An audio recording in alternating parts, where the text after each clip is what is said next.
Hello, ladies and gentlemen. How you all doing today? Hope you all having a very wonderful, amazing day. So, just to keep up with all of you, I did promise to do some Raw and NXT reviews, um, but I didn't have the time for it. Now I have like a little bit of time. And hopefully later in the night we also have also SmackDown today. Like currently in this video is Friday, so tonight we also have SmackDown and also Worlds Collide Triple A. So we're gonna cover those probably tomorrow. Tomorrow we're gonna be do uploading the video for it. So that being said, let's get to this Raw and NXT together review. So, right here, Raw, it was an amazing show. The highlight of it is that Jey Uso delivered a shocking spear to LA Knight after another attack from the Vision. So, yes, this is a segment that is like recording every time that we have a Raw episode. The Vision is always either having a tag team fight or either bugging either Jay, CM Punk, or LA Knight to recurring. What I'm getting at is that they're probably building up for War Games for Survivor Series. Then most probably that's gonna be the team we're gonna be seeing. So it's gonna be the Vision versus either Jay with LA Knight, probably Roman, CM Punk, and a another member.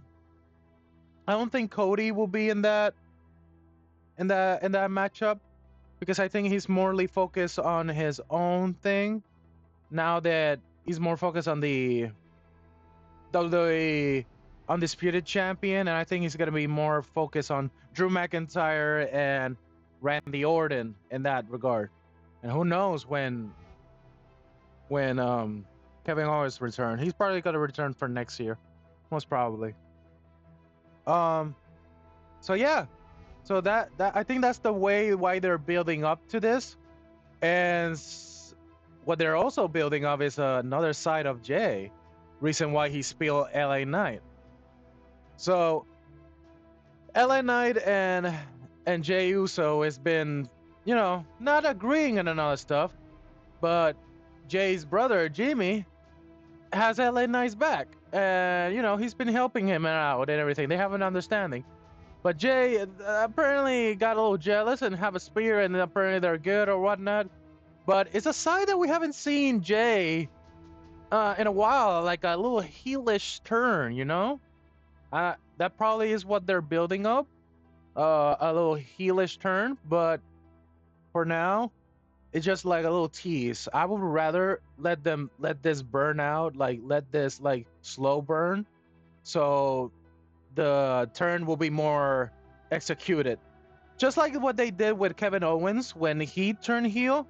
We learned the signs of him turning heel until he literally just lost it and really kicks Cody Rhodes' ass. So that's basically what I'm kind of expecting for Jay. Probably another feud for his brothers. Maybe a better matchup, but what they did in their first matchup in WrestleMania 40. And with LA Knight in it, also makes a lot of sense. So I can't wait for this storyline to see how it folds and what are the character development for Jay and even Jimmy in this regard. And more opportunities for LA Knight, please.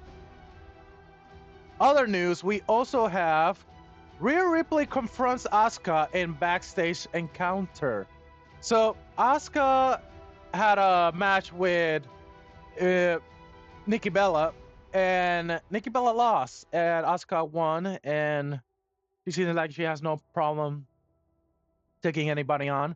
So then she was kind of like being a bully to Nikki Bella, and Nikki Bella, she does not like nobody down. And then Rhea Ripley came and to the defense of Nikki, and now this feud is getting a little hard because, as we know, as last week, Rhea is a good friends with Io. She has only respect with Io, and we know now that Io is a good friend of Asuka, and especially that she's form of the damage control and the Kabushi Warriors.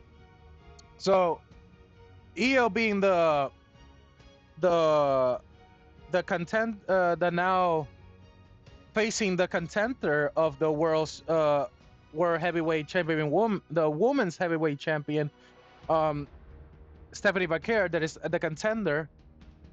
Then now we have this little feud between Asuka and Rhea, and now with Nikki Bella and Kairi saying that apparently she doesn't want to be there at all.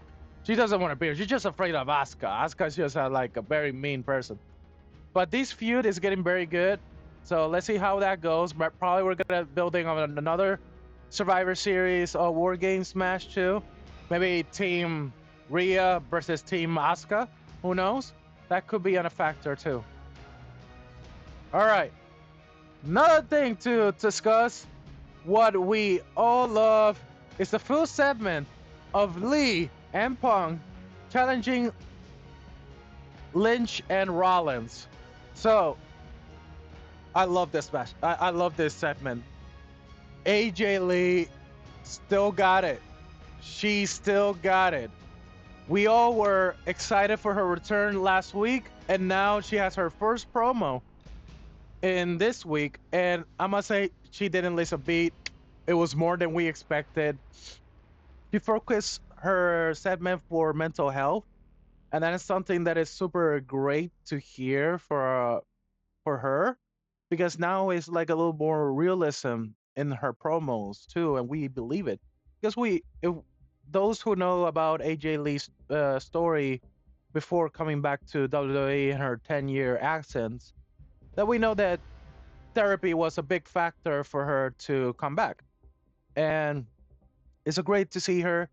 And then Lynch come in to just tell her to bring back her Continental Champion, because apparently Lee took it last week and she had it all entire week. So then Seth Rollins came in and tried to take back the Continental Champion, but AJ Lee did not let him. And then, as we all expected, Mr.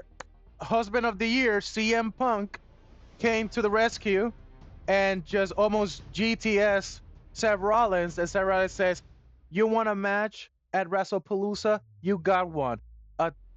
A gender mixed tag, um,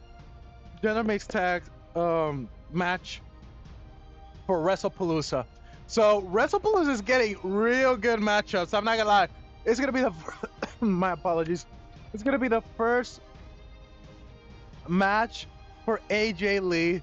So of course everybody's gonna be hyped for that in Indianapolis, and it's gonna be a great show. I can't wait for this segment to continue on. And then we got Dominic Mysterio call out Vikingo from AAA, and he's the AAA champion over there. So he calls out Vikingo because tonight they're gonna have a match to see if Dominic Mysterio will be a double belt champ, because he is the Intercontinental Champion, but he wants to be also the AAA champion. So to do that, he needs to have a match with Vikingo, who is the current AAA master. So let's see, in the world of Lucha Libre, this is a big deal. So let's see how that show goes on. All right, that's the big highlights for Raw, and that my review for that show was because of the AG Lee and Jay and Rhea. I take it as like an 8 out of 10. I was surely entertained. The other matchups it could be better, but these three segments was really carrying the show, at least for me. So kudos for them. That was very good. So now that Raw is out of wraps, let's go to NXT. And if you guys know, This is why I wanted to talk about NXT. We got the Powerpuff Girls in assembling Rhea Ripley, Tiffany Stratton, and my girl Stephanie Becker returns to NXT to confront Fatal Influence. Guys, I am hyped. You have no idea how hype I am for this matchup. This is I like three of one of my favorite women wrestlers are coming back to their roots to NXT where they develop their skills to be the stars that we know and love. And fun fact, it's three different generations of NXT. Rhea Ripley being in the golden black era, um, Tiffany being in the colorful era, kind of like a summer painted era, and then we got Stephanie, who is the silver and black era. So three different eras of NXT Women's Champion are gonna face the Women's NXT Champion, the from Fatal Influence. Jesus Christ. So yes, so I can't wait for next week from NXT Homecoming. It's gonna be a stacked show. I love this, so I can't wait to see this matchup. Then we got the former NXT star Tyler Breeze return for a selfie with Ethan Page, who lost a match in that night, a flag match, by the way. So I do not know much about Tyler Breeze. I wasn't in the time when he was around in NXT. I wasn't watching the show by then, but now apparently he's a big deal. So I can't wait to see this kind of matchup, paired with this new feud with Ethan Page. Then we got Dark State take out John Henry and retain. So we got Dark State retaining their tag team champions, even though one of them called John Henry, and you know if you say his name, he will appear. Joe Henry came into explosion entry like the Kool-Aid man, and but he sadly he couldn't help out the challengers against the Dark State. So we might see another feud with them coming up. I really like what they're doing with Dark State and John Henry. So it's a good story to see. Then the first return from NXT was Carmelo Hayes returns to NXT to back up Trick Williams. This one was very interesting. I was expecting he was gonna return to team up with Trick, but at the same time, the last time these two faced, they were bitter enemies. They have history, and they kind of explained that in the segment, and it's kind of interesting how they now want to say, let's hold our beef for in the side because we got bigger problems. That is DIY, who's returned as well. So Homecoming is gonna be quite a show, a lot of returns, and it's gonna be quite an episode. So my review of NXT, because of the returns, the nostalgia, the people, and I'll call the Power Buff Girls. Yeah, that's how I'm gonna call this trio, the Power Buff Girls. To me, it was a great show. 10 out of 10. I love it. It was amazing. So can't wait for next week. All right, guys, that's my review for Raw and NXT. Hope you guys had a great time hearing me rant for it. So I will see you guys in the next one. Most probably, I'm gonna do tomorrow a video for review for SmackDown, and maybe Triple Worlds Collide. Okay, so that way we can enjoy that together. And I did say that I was gonna do more gameplay. Sorry about that. I am holding up a little bit because all these videos and all this content has been flooding with me. So bear with me. The gaming sessions will still continue. Just bear with me with it, and hopefully I'll give you that content very soon. All right, guys, that's all for today. I'll see you all in the next one. Peace.